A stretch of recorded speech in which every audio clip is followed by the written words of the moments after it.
দিদি, আপনারা শুনলে খুশি হবেন। কি দিদি? New year, happy new year gift. বাবা, নতুন বছরের জন্য তুমি গিফট রেখেছো? তা দিদি, শুনলাম এবার নতুন বছরে পার্টি করার জন্য নাকি লোকদেরকে তুমি টাকা দিচ্ছ। কম টাকা দেওয়া হয়নি। তা কত টাকা দিয়েছো দিদি? 1,66,00,000। হায় হায়, তুমি এত টাকা দিয়েছো পার্টি করার জন্য? কই, আমি তো একটা টাকাও পেলাম না। আমি এখন কি দিয়ে পার্টি করব? দরকার হলে রসগোল্লা পাঠিয়ে দেবো, খান। আরে বাহ দিদি, লোকদেরকে টাকা দিচ্ছ, তারা বড় বড় ডিজে আনবে, চিকেন খাবে, মদ খাবে, আর আমাকে শুধু রসগোল্লা খাওয়াবে? রসগোল্লা খাওয়াবো, রাজভোগ খাওয়াবো। আচ্ছা দিদি, তোমরা কি খেতে ভালোবাসো? আমরা গোলগাপ্পা খেতে খুব ভালোবাসি।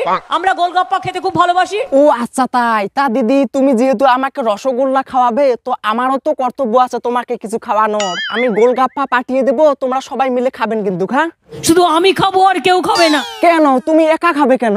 খুব লোভ, সব খাবো, সব খাবো, সব খাবো। ও দিদি, আজকালকার যুগে শুধু ওই রসগোল্লা দিয়ে কি আর পিকনিক হয়? তাই বলছিলাম কি দিদি, চলো না আমরা ওই অনুব্রত কাকুর দোকান থেকে দুটো বড় বড় ডিজে এনে আমরা পিকনিক করি। সেটা আমাকে বিক্রি করে দিলেও হবে না, সেটা আমাকে বিক্রি করে দিলেও হবে না। কেন দিদি? করবো না, করিনি, কোনোদিন করবো না।